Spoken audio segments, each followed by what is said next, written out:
The Secrets of Star Trek is brought to you by the StarQuest Production Network and is made possible by our many generous patrons. If you'd like to support the podcast, please visit sqpn.com/give. You're listening to The Secrets of Star Trek, episode number 37. Captain to bridge. Spock here. Make it so. Surrender is not an option. Attention crew of the Enterprise, this is James Kirk.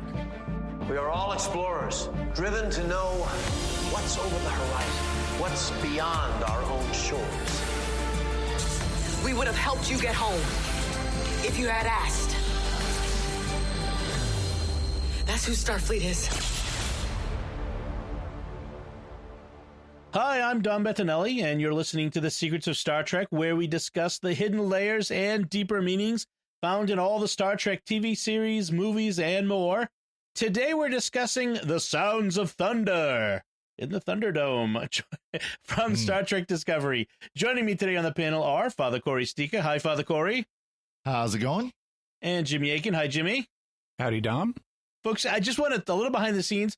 The magic of podcasting, you get the episode when you get it. But we were a little delayed starting because we're having some weather here. We're in the Boston area, and I lost power for a couple hours. And so the gentlemen were kind enough to be patient as we got it back. But I was reminded of Scotty. More power, Scotty. Where's those warp engines? We're going to die. Luckily, it wasn't 2 weeks or 12 hours, however long Scotty always estimated. But we're back up and running. I do want to remind you to like The Secrets of Star Trek on our Facebook page, please, and to retweet it on Twitter. Help us get the word out. Write reviews on iTunes and that sort of thing. It helps us get the word out about the show. You know, we're growing our audience, but it's not growing all that fast at the moment. We've kind of plateaued a little bit, and I'd like to get out to among the crowd. There's so many Trekkies out there, but a lot of the Star Trek podcasts, they're a lot alike. I think ours is different and interesting, and maybe you think so too. So if you can share it with folks and let them know that we're here and that we're talking about interesting things. And right now we're talking about Discovery, but there's so much Star Trek coming. There's so many new series. There's all the old series. There's so much to talk about. So if you could help us get the word out, we'd greatly appreciate it. So, Jimmy, before we dive into today's episode, you mentioned that there's some theories out there concerning various timelines in the Star Trek canon, and which we were introduced to, like the idea that there are two timelines with the original series timeline and then a new timeline with the so-called Kelvin timeline with the J.J. Abrams movies. And now some people are talking about a third timeline. Can you lay out for us what's going on with this theory? Sure. So the basic idea is that there was a kind of an original timeline that began with Star Trek, the original series, and continued all the way through the other shows, Next Gen, Deep Space Nine, and so forth, all the way down to Enterprise, and that all of those are really set in the same continuity.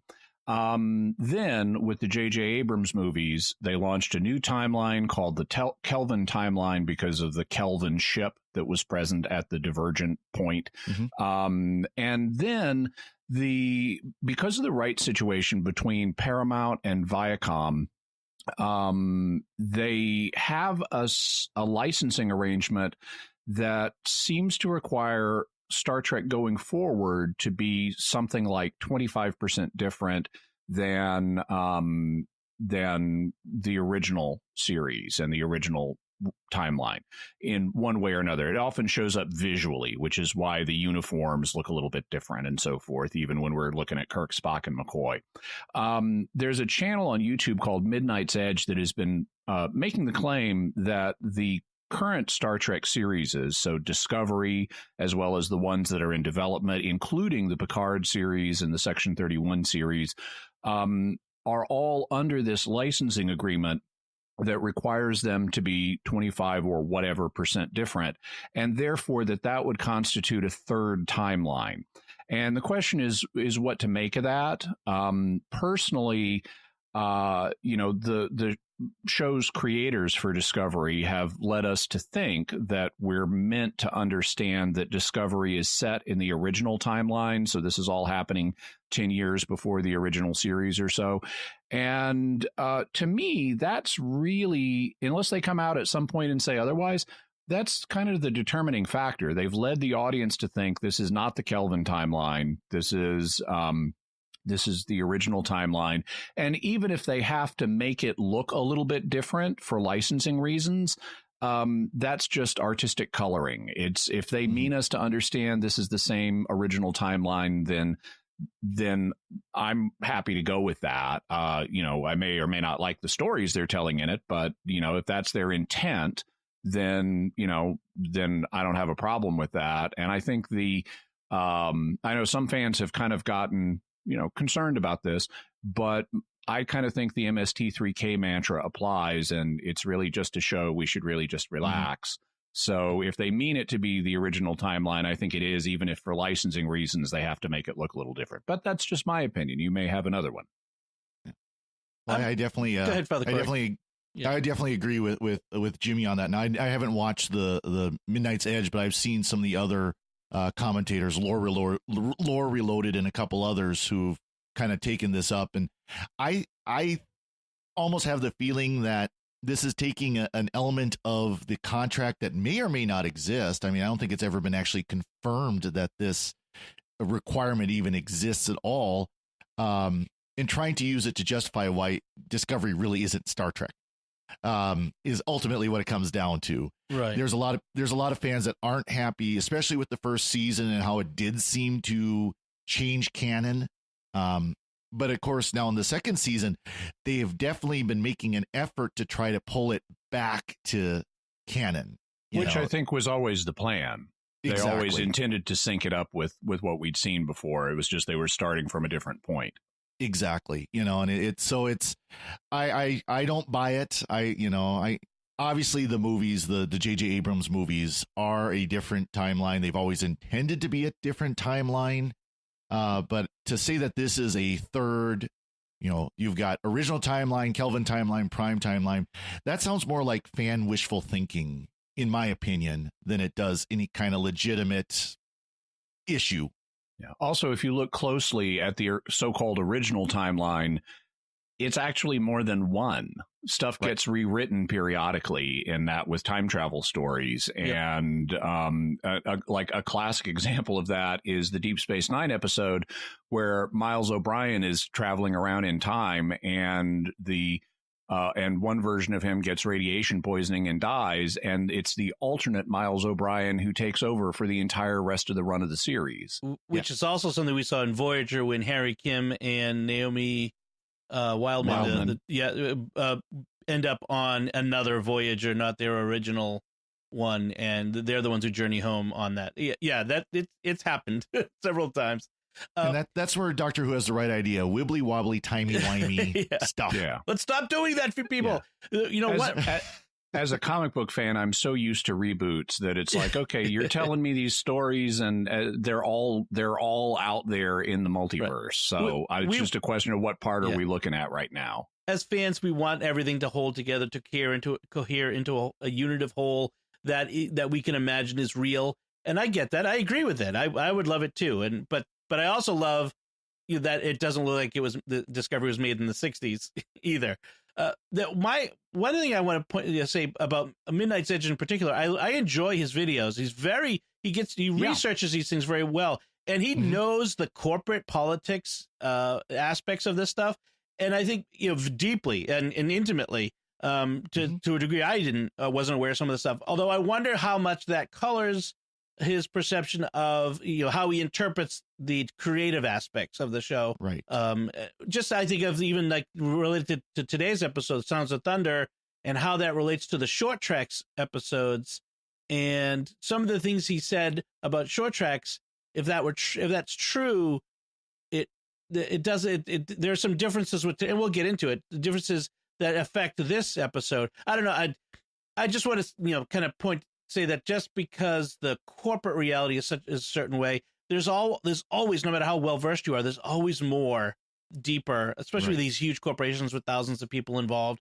There's more to the story than we're ever aware of. So this idea that corporate licensing agreements require certain percentages here and there, and how that plays out, I'm with you guys on this. I just want to watch this and enjoy it on the terms that it's given to us. So All right, so that's an interesting conversation. And folks, if you have any of your own opinion on this or feedback on this, or we missed any information, let us know. Trek@sqpn.com is a great way to send us an email, or on Facebook or on Twitter, and we'll give all the contact information again at the end of the show. So let's talk about today's episode.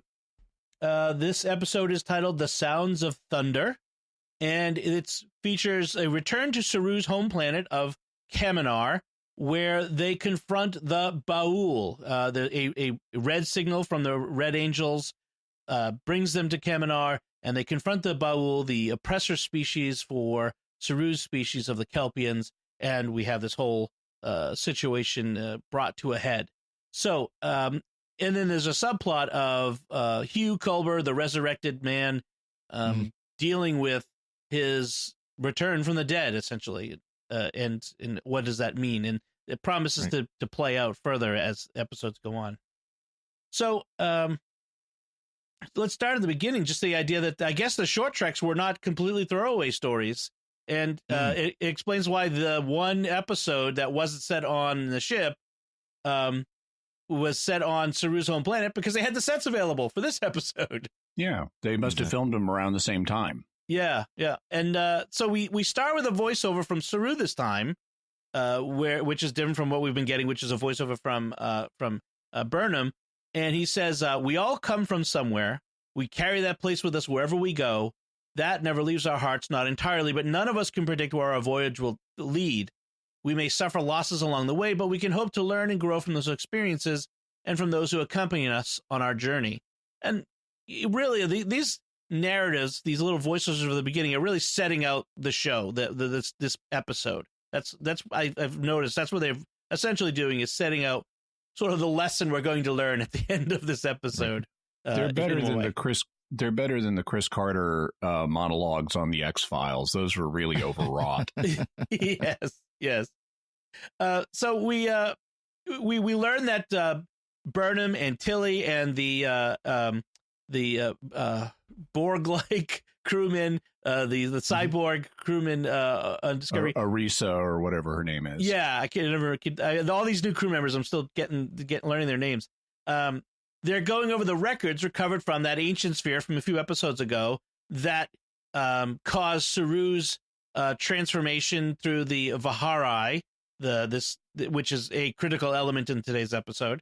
And meanwhile, and so Saru is getting checked out about his Vahari in Discovery sickbay, and that's where he notices Hugh, Dr. Culber, is still recovering from his resurrection. He's getting examined, and Hugh says I don't feel like myself, and Saru tells him enduring something no one thought possible can be transformative. And of course, he's talking about himself in that way as well. And that, again, will bear out through this episode. So we should probably mention what Vahari is for people who may be unclear. It's a stage in their life cycle for Kelpians where they've been told they're going to go through this, and it means they're ready to be harvested as food by the Baul to maintain the great balance on their home planet so that their ecosystem won't get out of whack. And if they don't turn themselves over to the Baul, they'll go mad and die anyway. And so last episode, the sphere, Mogo, triggered Saru's Vahari, and he went through it and didn't go mad and didn't die, and his threat ganglia fell out, and so now he's like convinced the whole great balance thing is a huge, enormous lie the Baul have told his people, and he's really mad about it. And he's also got new spiky things growing in place of his threat ganglia. The doctor tells him those spiky things, which will play a part later in the episode, are kind of cool. I wonder if we'll ever see them again. If they're a one-time thing. And as soon as I saw them on the thing, I said, "Oh, this is going to bode aggression on Saru's part, because he's going, what even is a Kelpian without fear? Well, if he's got spiky things growing in his head, he's going to be aggressive." Right. Well, and that's played out throughout the episode. You see him get much more aggressive, much more assertive, especially to Captain Pike. He gets positively insubordinate on multiple occasions. Yeah. Right. To the point that there has to be intervention between them to keep from getting worse. Yeah, Burnham's the level-headed one. That says a lot about this episode. Yes, usually it's Saru being the level-headed one. He says something to Hugh in the sickbay. He says, "Perhaps in feeling less like you are feeling more like what you were meant to become." Is this just an empty platitude, or is there some truth in this? What do you think of this? Is this like a Hollywood screenwriter sort of meant to sound profound thing, or is there some? I'd argue that's part of it. I would argue part of it is it's kind of teasing forward to the rest of the episode. Right. What Saru's become. Also, given the closing monologue in the previous episode about is there a greater hand guiding us or not, one of the religious themes they're exploring, I think it plays into that as well. Okay. All right. So moving from this scene, we go to section Ash Tyler is meeting with Burnham and Pike, and he says Section 31 believes the Red Angels can create time incursions. So it was mentioned last time. Now they've really come solidly out about this. Like they're really planting the flag in the ground about time travel being an aspect of this. And then he asks, and Pike says they're not dangerous. They're leading us to places where we fix things. And Tyler brings up what I think is a good point. Are they leading Discovery to crisis points to fix them, or because they created them? And one thing that I noted in this episode, and I thought this was a flaw in the writing, both with Ash Tyler and Saru, is they're both like one note, resist whatever Pike says. Yeah. And so it's like both of them are just at every turn rejecting whatever Pike says. And it's like, guys, he's the commanding officer here. You need to show a little bit of deference. And even if you have another viewpoint, you need to express it in a way that just doesn't directly confront him at every turn. See, with Saru, I excused it, if you will, because of him Life learning the issues going on with his changes and everything and all that. That was I thought excusable. With Tyler, he seemed just unnecessarily antagonistic. It's just every time he turned around, he was, and even something you hadn't seen in the previous episodes with him, where he was immediately like, "Oh, this is bad. This is wrong. We need to kill it." You know? Right. I feel like the story as a whole, like the plan for the story was good. I like the idea that we're dealing with Saru's homeworld and this very strange relationship with the Ba'ul and all of that. I just didn't feel like this was a very well written episode. I just didn't feel like this wasn't as good to me as others. I kept running up at points for saying that's not how that should go. That just is not a. I mean that. You kind of dropped something there, or it just fell flat. And I don't know what there was several times where I felt like, well, why did it go there? I just didn't feel it was such a very, very well written episode. I agree. I thought the writing was too paint by numbers. I thought it needed to be more sophisticated than it was. Even though I can excuse the fact that Saru has just had a major life change, he should be more reserved than he is. We can see him struggling to accept what Pike says. We can see him reining in his insubordination, but he shouldn't just be flat out insubordinate. His training is too good for that. Or go to the next step and say he's being so belligerent because of the changes. Come right out and say there are physiological changes in him that are causing these psychological differences, and make that part of the story. But in which case he should be off the mission immediately. Right. Yeah. To Pike's credit, he tried to do, but then didn't. I was just going to say that, Captain Pike tried to get that little hint in there. But of course, there was the, Saru said, well, I'm the same person. It's like, well, you're not acting like the same person. And, Also, there was no calling him on that, saying, but you're not acting like the same Saru you were 2 days ago before this all happened. Yeah. Also, Pike is just totally lying to him about like, oh, no, I don't question your integrity at all. The thought wouldn't even occur to me when you just questioned his integrity. Exactly. So, I mean, don't lie to the life transforming alien right now. Okay. Right. For me, the big problem though was that that they're gonna wreck the Great Balance, and the way they did it was inelegant because they do this interesting song and dance about, are we violating General Order Number 1? And technically, no, we're not, because the Ba'ul got warp drive 20 years ago, apparently at the exact same moment Saru made contact with the Federation, which caused the Federation to make contact with the Ba'ul. And they, even though they took Saru, they said, we're not going to interfere beyond that. And so technically, since the Kelpians have seen warp technology somehow from the surface of the planet, they can be contacted without it violating General Order Number 1, although they're pressing it. Okay, so fine. You've given me an interesting rationalization for why you can make contact with the Kelpians. But you know what doesn't work is, let's totally wreck this planet's political racial balance thing. I mean, that's a major diplomatic thing that a Starfleet captain is not going to be empowered to do. Now, I tried rationalizing to myself, well, didn't we see Jim Kirk do this repeatedly in the original series? He just, oh yeah, let's shut down the computer that's running this whole planet and force their society to start evolving in another way. So Kirk did that, but Kirk is not Pike.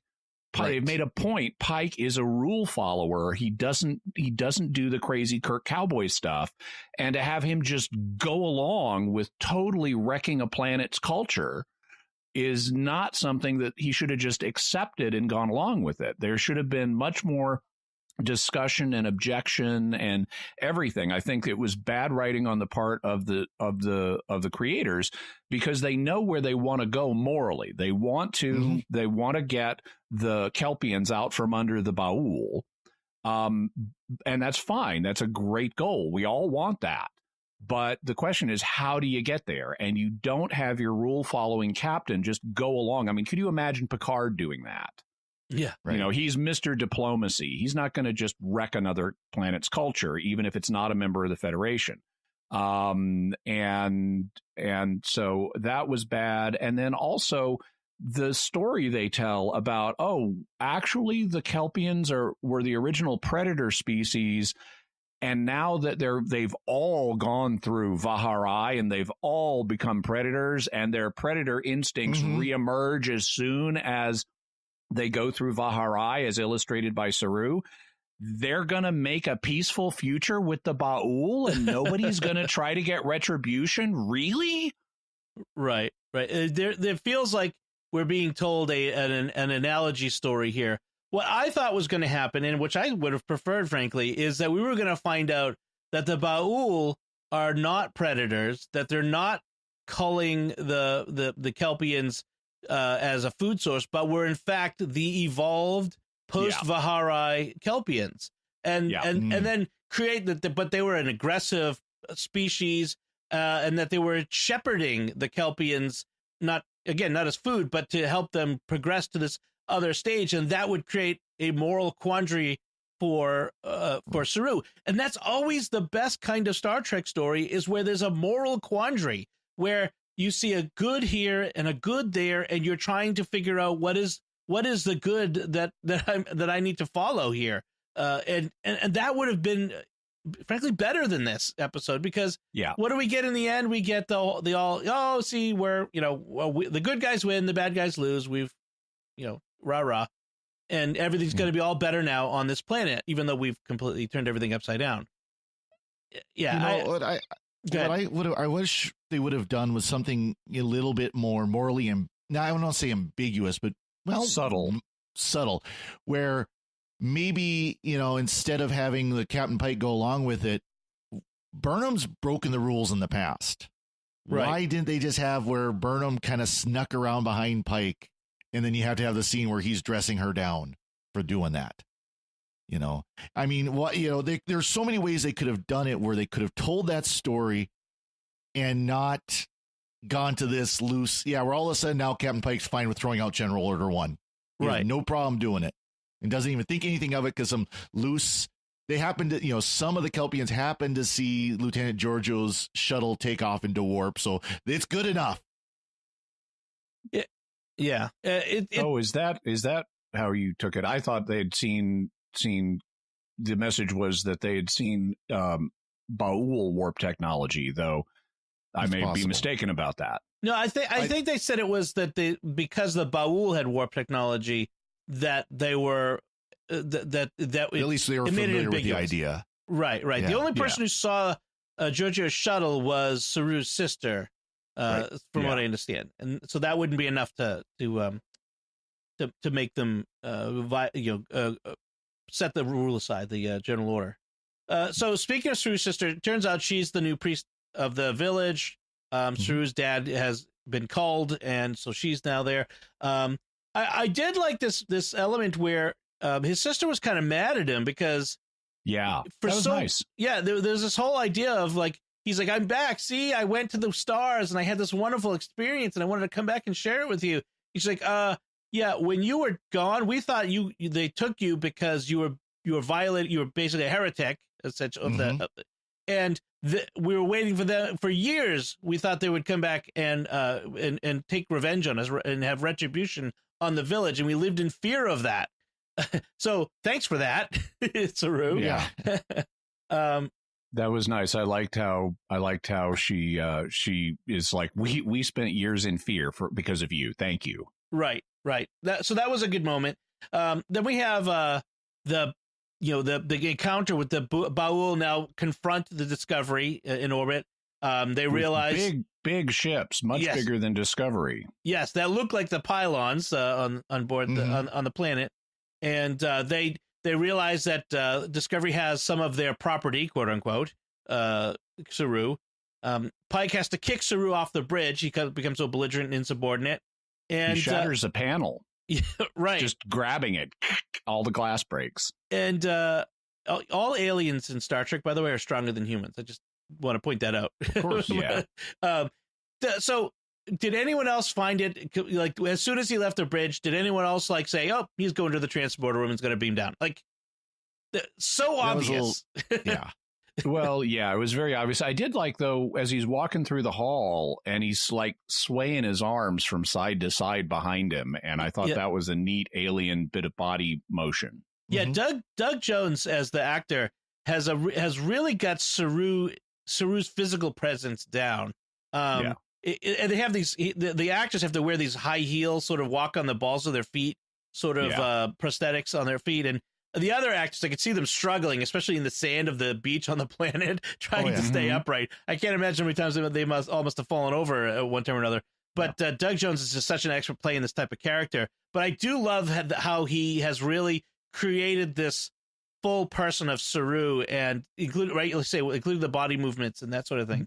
Like Leonard Nimoy did with Spock and the hand gestures and stuff. Yes, definitely. Absolutely. Yeah. Also, now what I realized he's going to beam down, but what I didn't realize is he's planning on sacrificing himself to save the sister. I thought he was just going to beam down and make trouble, because clearly he's headed for making trouble. Right. Yes, he was going to beam down to be taken by the pylon in his village to save the Discovery. Right. And then we find out this is also, I liked Michael was willing to stun him to stop him. Yes. And then, but he uses against her, her own search for Spock. I was going to say, that's a different movie. That's a different movie. Everybody's thinking it. So he gets taken up into the Ba'ul ship, and he's in this room with a big hot tub, and it's really creepy. Yes, it including the sounds. The sounds the Ba'ul and their tech make are really disturbing. Right. The voice of the Ba'ul is really, I gotta say, well done. I mean, it is extremely effective and creepy, and the look is wow. I have a hard time believing they're not the predator species on that planet. It's like the Skin of Evil, only scary. Yes, only scary. That would have been a much more effective Skin of Evil of that TNG episode. Also, the Ba'ul do something sensible, which is they don't, even though one of them sort of maybe appears, I don't know if for sure that's a real Ba'ul or just an animation of one. Right. But but they also use drones Yes. to interact with their prisoners, and that makes a lot of sense. You know, why risk one of your own people when you can send in a drone to do what needs to be done? Exactly. And this is where we get the revelation, the simultaneous discovery on Discovery of the data from the Great Sphere about the history of the planet and from the Kelpians. This idea that the Great Balance, like we said before, is an invention of the Ba'ul to keep the Kelpians in check, because they were in danger of making the Ba'ul extinct, thousands of years ago. And then there was this switchover where the Ba'ul figured out how to. I'm not exactly sure what exactly the mechanism would have had to be for a tiny, almost extinct species to overcome the predator species. They said it was their advanced technology, and that doesn't make a lot of sense, because if they had advanced tech, why did they almost get wiped out? I would assume that we can headcanon that as they did almost get wiped out, and then they invented the advanced technology that gave them the upper hand. Right. But they didn't wipe out the Kelpians. They just managed them. Which is actually a sign that they're not entirely evil, because they were about to be wiped out themselves, and they did not wipe out the people who were persecuting them. They did get close. I mean, you look at the numbers, and it's down to like 500 Kelpians on the entire planet, uninvolved Kelpians, something like that. I can't remember the exact number, but it was a very low number. Oh, was it? And then okay, I didn't catch that, because they did wipe out all the evolved Kelpians, quote unquote. So, speaking of drones, I did like this moment where the drone bashing. Well, the Ba'ul go full Bond villain in this moment. So Saru is tied to the wall, and they send in the drone with the overly elaborate spinning blade thing to kill him. Just shoot him. Just shoot him. Yeah, if you're going to kill him, shoot him in the face. Not like I will send a drone with a scary spinning blade to threaten to cut off your face, but not quite until you get a chance to free yourself. Like, come on. Do you expect me to talk? No, Mr. Bond, I expect you to die. Yeah, exactly. They did say they would be analyzed and then disposed of. So presumably the scary spinning thing is gonna help them analyze him somehow. I don't know. Vivisect him, maybe. It looked like it was about to blend him. Veggie mix. But then we do get to see a nice scene of Saru smashing drones. Yes. So meanwhile, we have Saru and his sister sitting next to this pool where the Ba'ul just appeared, talking about their plan to put all the Kelpians through Vahara. And I'm thinking, is there no one still in the pool? Like, is that guy gone? Like, did he swim out through the tunnel underneath? Where'd he go? That's one of the things that made me wonder: is that actually a Ba'ul or an animation of a Ba'ul that you can turn on and off, basically like a hologram type thing or something like that, physical hologram. Yep. But as we've seen from the that Short Treks episode, Ba'ul technology is essentially plug and play, like Legos. Apparently, that you could just take random pieces, put them together, and first you make a communicator, then you can make a device to control their ship, and apparently make a bow tie at the same time. I don't know, but it seems plug and play. And then rather than let the evolved Kelpians survive, the Ba'ul decide that they're going to commit genocide. Yeah. And they're going to just to tie up a point there. So they get using information from the sphere, which triggered Saru's Vahara. Yep. They figure out the sound waves they need to broadcast in the planet's atmosphere to trigger Vahara in everybody. This intense, painful experience. Yeah, and so they are going to do this to expose the lie of the Great Balance, and trust us, it's going to be really great, and no one's going to want payback after that's done. So Captain Pike should be A-okay with the plan. Yes, Saru says they won't give in to rage, trust me, because all Kelpians are just like me. Yeah. Yeah, that's working out so well. Yeah, not increasing confidence here. Yeah. So then rather than let the Kelpians evolve, the Ba'ul has decided to commit a genocide. So they have their Stargate Atlantis city rise from beneath the waves. Yeah. Just like in Stargate Atlantis, and they are going to, in this elaborate long procedure, connect all of the pylons. Then it will take just enough time that there can be an intervention.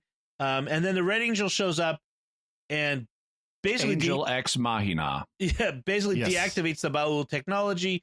And we have this conclusion that the Red Angel set this whole situation up for Discovery to distract the Ba'ul so that it could then do this. But if the Red Angels are this powerful, why do they need Discovery at all?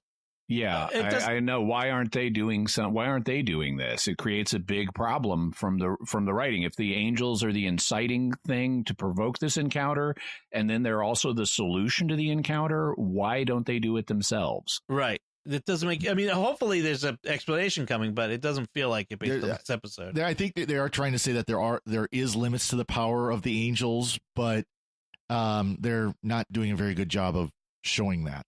Well, the limits based on what they showed us before should be much higher than what they've had to do in this one. The limit they imposed in this episode, unless it's a situation of no, we're trying to get you to participate in our good deed. That's the only. That's the only sensible way to do it. I don't know if they'll pay that off though. So I sent a screen capture of this scene to my co-hosts here when I was watching it. I got a nice big clear screen capture, and they referred to this in the episode, which is that the Red Angel that shows up, Saru, whose vision is better than humans, gets a good look at it, and we do too. We see what the Angel looks like without the blown out highlights of the light behind them, and it looks like Isaac. It's Isaac from the Orville. It's Isaac, right? It's essentially someone in some kind of spacesuit or technology. Which fits in with the time travel theme they've established for the Angels now. Yep. And two arms, two legs, a head, 5 fingers, and I don't know how many toes. We don't see those, but 5 fingers in each hand. So it's pretty clearly humanoid. And kind of a feminine body shape too. At least the way I saw it. Yeah, and broad outlines. Yeah. No pun intended. Also, the mentioning the time travel theme, that's something I predicted last week, because the title of this episode, The Sounds of Thunder, is apparently a reference to one of the most famous time travel stories ever, A Sound of Thunder. That's the famous story where you go back in time to hunt dinosaurs and you step on a butterfly and it alters your future. That's the famous story that the title of this episode is a reference to. Right. So the Red Angel's the butterfly fighting back. Right. That's an interesting point because there's wings. So now Section 31 in the guise of Ash Tyler are now freaking out. These advanced technology, they're going to use it against us. We have to fight back against them. And Pike's like, I think you're being a little paranoid here. Assuming that any advanced technology is inevitably going to be used against us. Right. But that's sort of Section 31's mission, right? It's also because Pike refers to the threat assessments that Section 31 is doing. And actually, that's what a threat assessment is. Yeah. You say, what can these people do to us, regardless of whether they're our friends or not? Right. What could they do to us? That's the threat assessment. We have to assume, that's Section 31's job is to assume worst case scenario and how do we deal with a worst case scenario, hoping that the worst case scenario never happens, but being prepared for it. Yeah. And then Tyler stalks off without being dismissed. Right. Yep. Insubordinate Klingon. So we have this final scene where Saru, his sister, is visiting aboard the ship, and then he takes her to the transporter room and she leaves. And so you have Saru and Burnham in the transporter room, and Saru thanks Burnham for her help, and Burnham quotes Aeschylus, the Greek tragedian, who with this line, "He who learns must suffer, and even in our sleep, pain that cannot forget falls drop by drop upon the heart." There is more to the quote, though, and the rest of it goes, "And in our own despair, against our will, comes wisdom to us by the awful grace of God."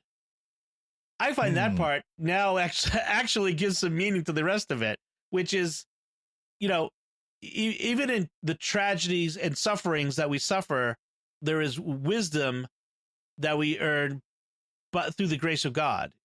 Right. So there's something to this to this message. And in fact, a famous use of this quote in real life, Robert F. Kennedy quoted this on the night Martin Luther King was assassinated. He was giving a speech, and he added he put this in his speech and added, I think it's sort of relevant. I don't want to get political, but he says, what we need in the United States is not division. What we need in the United States is not hatred. What we need in the United States is not violence and lawlessness, but love and wisdom and compassion toward one another, a feeling of justice to those who still suffer in our country, whether they be white or whether they be black. And it's interesting to kind of put these things together into this episode and to see what maybe whether it's Saru Burnham trying to say this or the screenwriters are trying to say to us. What do you think of this sort of chain of quotations? Well, I think it's kind of funny, talking about, wisdom coming from God, because the day we record this, the first reading was the beginning of the book of Sirach, and it begins with all wisdom comes from God. Right. I mean, interesting. that paraphrase, I'm trying to pull up the actual passage. Yeah, it was. All wisdom comes from the Lord, and with him it remains forever and before all time. Very nice. It's interesting for all time. Time travel. Yep, exactly. But it's just kind of interesting that link that happened just on the day we're recording this with that scripture again, that idea of that wisdom that we're seeking. Right. Even in tragedy, even in suffering, which Saru and his people had suffered. I mean, and I think maybe that's the idea is, the incredible suffering that your people, the genocide your people have suffered already, not just even that they were going to be wiped out, but all the Kelpians who have died at the hands of the Ba'ul. There's still a possibility of wisdom through that. Not that the suffering was good, but that you have wisdom despite that. Yeah, and that's a nice Hollywood sentiment, but that's not what would happen in real life. Right. The people on the Discovery are far too naive about this situation. They should have anticipated that if you suddenly try to turn all of the prey into predators all at once, right, genocide is the obvious solution. Do it while we can. Right. So they should have been able to anticipate the genocide. And then after the Red Angel intervenes, okay, you may have smashed all of the watchful eyes for all of the 4,100 villages of these people. But now that the Red Angel's gone, and when the Discovery leaves, immediately the Ba'ul are going to start massacring Kelpians while they still have a technological advantage over them, because now they're dealing with a race of predators. But they don't have the technological advantage that was taken away by the Red Angel. No, they smashed the watchful eyes, but that's not going to be the extent of their technology. They're still going to have guns and things. Well, they shut down all of their city and everything is smashed. I don't know if you noticed that, but they, like, when you saw the city on the back in the background from the beach, it was sort of like smashed and semi-sunken. My sense was, I'm assuming there's more than one Ba'ul city, and that 50-kilometer wide base or whatever it was may have been smashed. But I don't think. I mean, if they meant us to understand that they reduced the Ba'ul to the Stone Age like the Kelpians, they did not communicate that. Well, and they even kind of sort of address this when they're making the argument whether or not to do the Vaharai. And they said, well, the Kelpians or the Ba'ul will be fine because they've got the superior technology. Right. Implying that it'll be several decades before, the Kelpians or the Ba'ul are really a threat from the Kelpians. Well, regardless of whether the technological solution, you're right, Jimmy. What they've done now is they're leaving after having instituted a war.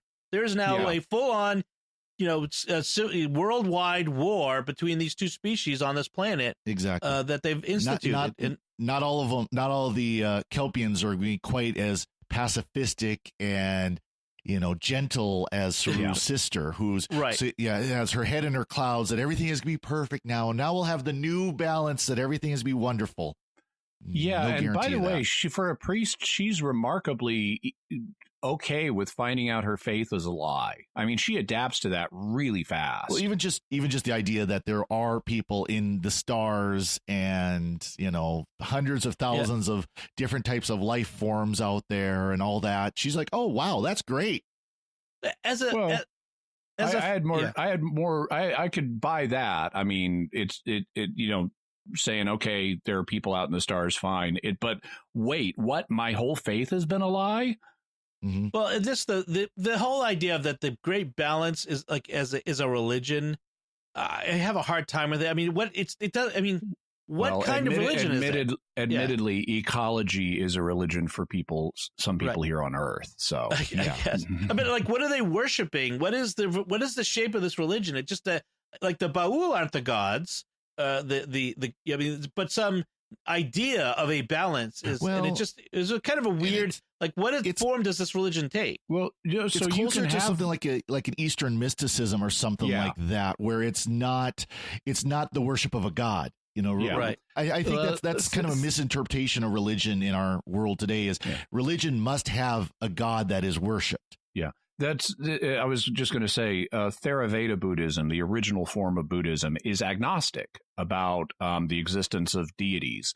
The idea is there are these cosmic principles you need to live by if you want to get out of reincarnation. And so I think it's something similar here. Whether or not they have a god, their religion is practically focused on maintaining the cosmic balance. Okay. Yeah. That's a good point. Whether they don't explain that per se, but that would be a common misunderstanding, I think, for folks watching. Is what kind of religion is it? Yeah. So following this, Burnham has decided, upon seeing what Saru has done for his sister, that she needs to go home to Vulcan, and I'm not sure what the two have to do with each other. She's probably expecting to take all of the passive Sirenite Vulcans and turn them into predators against the logic extremists. That must be it. But the bottom line is that we're going back to Vulcan in the next episode, and we see in the previews for next week that we're finally going to see Spock, that he's going to finally show up in the 8th episode of the season, where we're at. And the halfway 7th point. Yeah, it's the 7th episode. So yeah, we get halfway through the season, and we're gonna see Spock. So, hopefully, they showed him in the preview, I know. But I know it's not beyond. They showed him in the what turned out to be the season preview too at the end of the first episode. That's true. Yep. That's true. So we do. They've been very cagey about episode titles, by the way.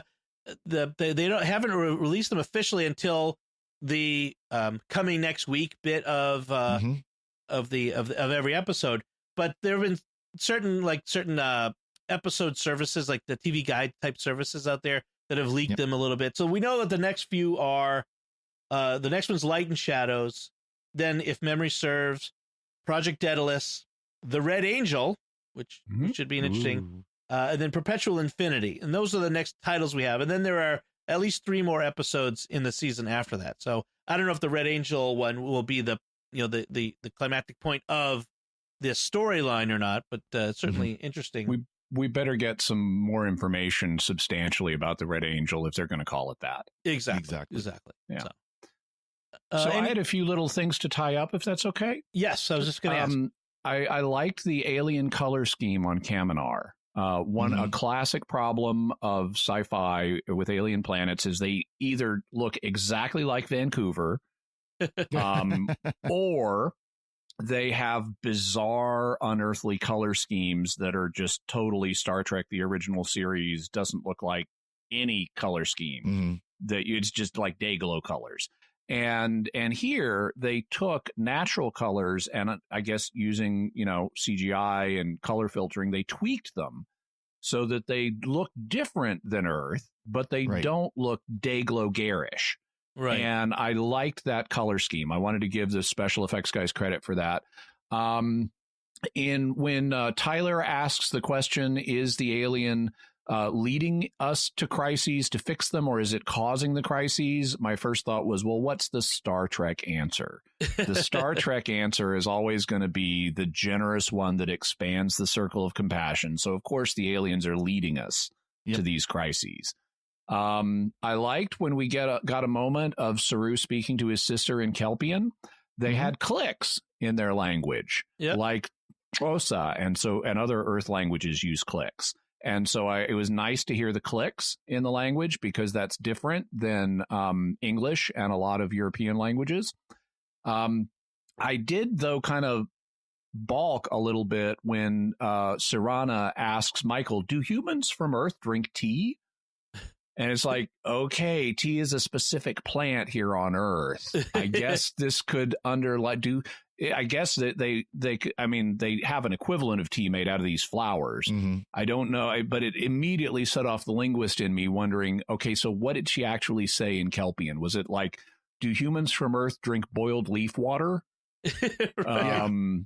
Wasn't sure about that. We drink tea, but I'm not sure we can drink this if it'll kill us or not. But yeah. We didn't mention that the spikes growing in Saru's head turn out to be darts that he can reflexively fire as he does at the Baul.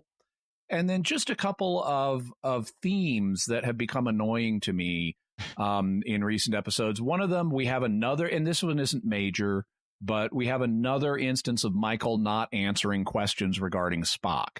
This time, Tyler says to her, have you thought of anywhere we might look for Spock that hasn't occurred to us? And then before she can answer, something intervenes. Right. And so we have another of that. But what I found even more annoying, because it at least this time, the Michael question wasn't one where she refuses to answer and it's personal. Right. About Spock. Like, what did you do?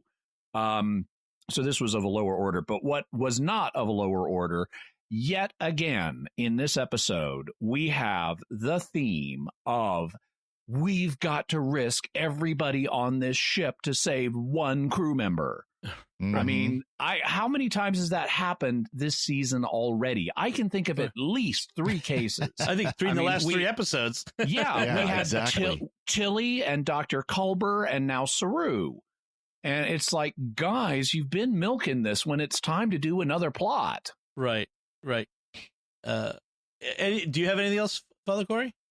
Just a couple small things. There's a small continuity error between the short treks and the scene of the shuttle, where in the short treks it shows that the Lieutenant Giorgio's shuttle was from the Shinzo. It had SHN-03 on the nose. Right. And then now in this, they scrubbed out the SHN, so it just said 03 because it was from the Archimedes, not from the Shinzo.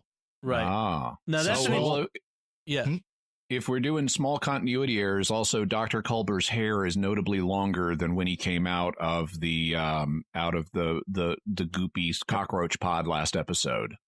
Yeah. Right. Speaking of Dr. Culber, one of the kind of notes I have is those scenes, they seemed almost like they were added as an afterthought, in my opinion, where they were just added just for the sake of, well, we got to continue this storyline. Yeah. But they had absolutely nothing to do with the rest of the show, rest of the episode.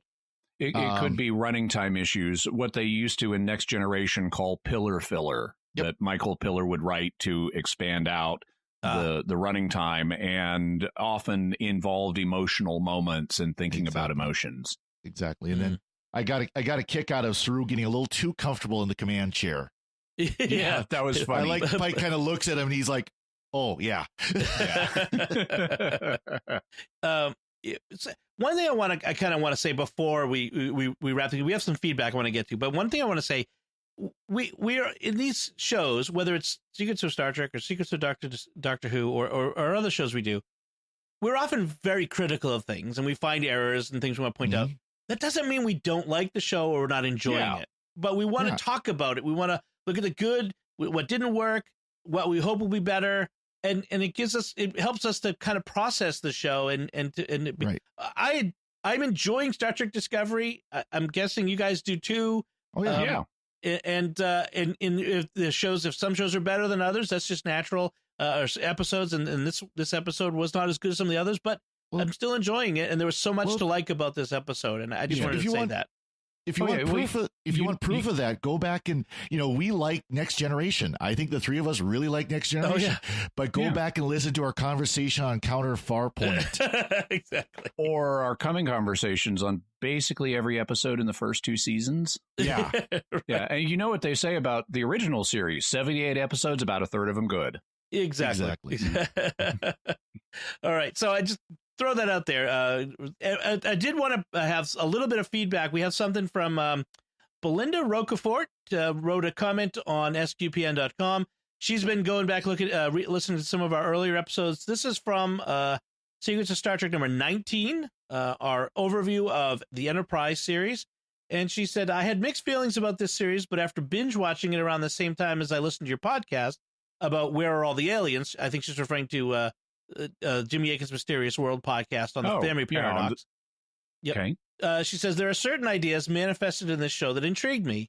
One, that the Vulcans hid their presence from humans during the nuclear age because they were concerned about the primitive nature of our culture. And two, the way that the captain's cynicism developed over the 4 years regarding their original intention to explore and visit with new humanoid aliens, and how they realized over time how aggressive others would be.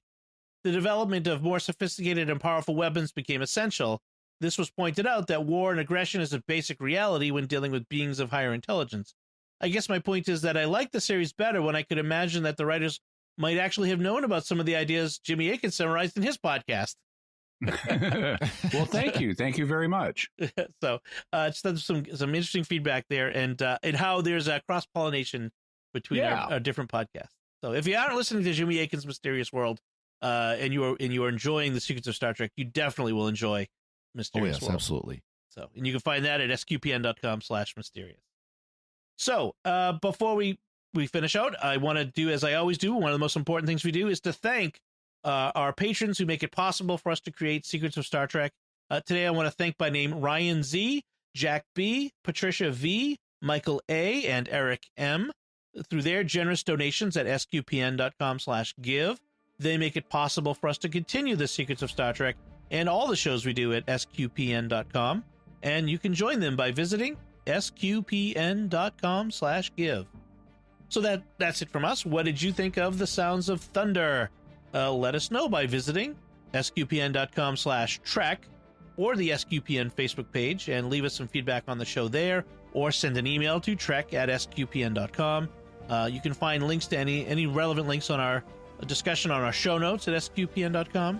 We'll be back next time when we'll be discussing the next episode in Star Trek Discovery, Light and Shadows. Until then, Jimmy Akin, thank you for joining me and sharing the Secrets of Star Trek. Live long and prosper, Dom. And Father Corey Stika, thank you as well. Well, thank you, Dom. And once again, I'm Dom Bettinelli. Thank you for listening to the Secrets of Star Trek on StarQuest.